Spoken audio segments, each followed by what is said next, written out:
Fala galera, beleza? Sejam bem-vindos ao canal. Hoje a gente vai falar sobre como escolher uma ação.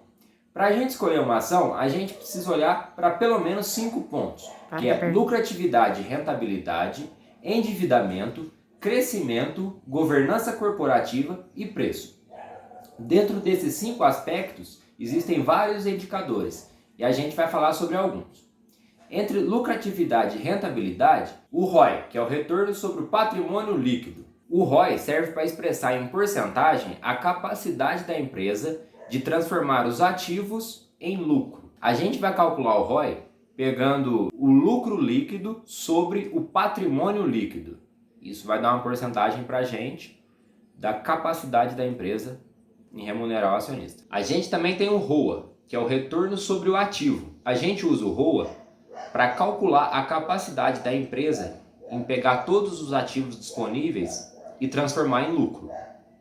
Para a gente calcular o ROA, a gente vai pegar o lucro líquido e vai dividir pelos ativos totais. Em endividamento, a gente pode usar a liquidez corrente, que é a capacidade da empresa de pagar as dívidas de curto prazo, que são aquelas dívidas menores a 1 ano. A gente vai pegar os ativos circulantes e vai dividir sobre o passivo circulante. Se esse número for maior que 1, significa que a empresa tem uma capacidade maior de pagar as dívidas do que dívidas. Se esse número for igual a 1, significa que o caixa e as dívidas estão iguais. Se esse número for menor que 1, significa que a empresa vai gerar caixa, ela vai ter que gerar um caixa para poder pagar as dívidas, que ela não tem todo o saldo das dívidas em caixa no momento. Porém, algumas empresas, principalmente as de varejo, possuem estoque. E a gente precisa desconsiderar esse estoque na hora do cálculo. Porque pode ser que a empresa tenha 1 milhão de dívidas e 1 milhão e 500 em caixa. Só que desse caixa, 1 milhão é estoque. E para honrar esse compromisso, pode ser que a empresa precise fazer uma liquidação. Então ela vai queimar todo esse estoque. E a gente não sabe quanto que ela vai queimar. Se esses 1 milhão vão virar 500 mil, vão virar 200, 300. Então, para a gente ter certeza, é melhor descontar o estoque. Aí a gente chega na liquidez seca. Então a gente vai pegar o ativo circulante menos o estoque sobre o passivo circulante. E aí sim a gente vai ter um dado para olhar se a empresa vai ter condições de arcar com as dívidas ou vai precisar gerar mais caixa. Em crescimento, a gente vai olhar para o CAGR, que é a taxa de crescimento anual composta, que é para a gente saber como que a gestão da empresa lidou com o passar dos anos. Porque com o passar dos anos ocorrem várias coisas, como crise, pandemias, então a gente precisa saber como que a empresa se comportou no passar dos anos. Então vamos pegar um exemplo de uma empresa que faturou, 100 milhões no primeiro ano, no segundo 125, no terceiro ela faturou 190 e no quarto ano 200. A gente não pode simplesmente falar que essa empresa dobrou de tamanho de faturamento em 4 anos. A gente precisa fazer a taxa de crescimento dela com o passar dos anos. Então a gente vai pegar o valor final, que é 200, sobre o valor inicial, que é 100, elevado a 1 sobre o período de anos. Então vai ser A1 sobre 4 menos 1. A gente vai ter o CAGR, que nesse caso vai dar uma taxa de 19% ao ano. Em crescimento, a gente também precisa olhar para o CAPEX, que é a depreciação dos ativos da empresa. Uma indústria, por exemplo, que tem vários maquinários, esses maquinários vão se depreciar ao passar do tempo. Então a gente precisa olhar o CAPEX, que é o custo de aquisição de bens de capital. A gente vai pegar o CAPEX sobre depreciação e amortização. Se esse número for igual a 1, significa que tudo que depreciou, a empresa investiu. Então, valia 100 milhões, depreciou 10 milhões e a empresa investiu só 10 milhões. Então, ela não cresceu, ela só investiu para cobrir o que perdeu. A gente precisa de um número maior que 1, que significa que a empresa está em crescimento.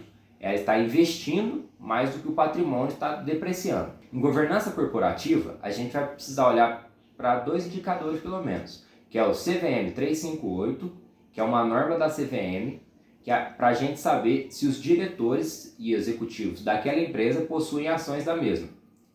Porque como tudo que eles fazem impactam na empresa, vai impactar no preço da ação, ou seja, na gente. A gente que é um diretor que tem ações da empresa, porque assim a gente sabe que as decisões dele tendem a ser melhor, visto que se ele fizer alguma coisa ruim, vai impactar diretamente nele, já que ele possui ações da empresa. A gente também precisa olhar para um mecanismo que chama Tag Along. É uma proteção para os pequenos investidores que possuem ações ordinárias, em caso de venda do controle da empresa. Então você tem a empresa e uma outra empresa vai comprar ela. Nessa oferta, vamos supor que a empresa oferece R$100 por cada ação. A empresa vai ter que emitir um comunicado oferecendo a recompra das ações caso você queira vender com um preço mínimo de 80%. Então, se essas ações foram vendidas por R$100, o mínimo que a empresa vai ter que oferecer é R$80. Mas também existem empresas que estipulam 100%. Então, se vendeu a 100, elas vão comprar a 100. Lembrando que esse benefício é só para quem possui ações ordinárias. As preferenciais não se encaixam nisso. Algumas empresas estendem esse benefício para as ações preferenciais também. Aí você vai precisar consultar no estatuto da empresa. A gente também precisa olhar para o preço, porque ninguém quer pagar caro demais. Todo mundo pagaria R$1 uma caneta, mas dificilmente alguém pagaria R$1.000 em uma caneta. Então o preço também é um indicador muito importante. E dentro do preço existem vários indicadores. Um deles é o PL, que é o preço sobre lucro, que é para a gente saber em quantos anos o nosso investimento vai retornar só com os lucros daquela ação.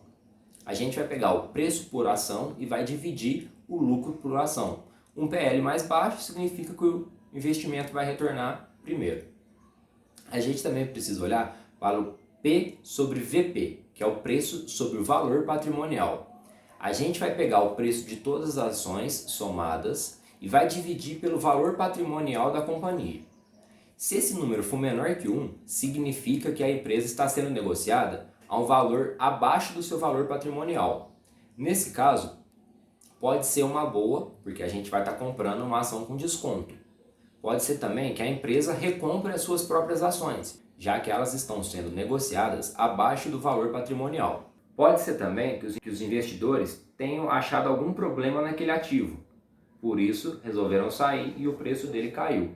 Então não adianta a gente olhar somente para esse indicador, a gente precisa fazer uma análise completa e aí sim escolher o melhor ativo para a gente. Por hoje é isso, muito obrigado, espero que tenham gostado, até a próxima, tchau, tchau.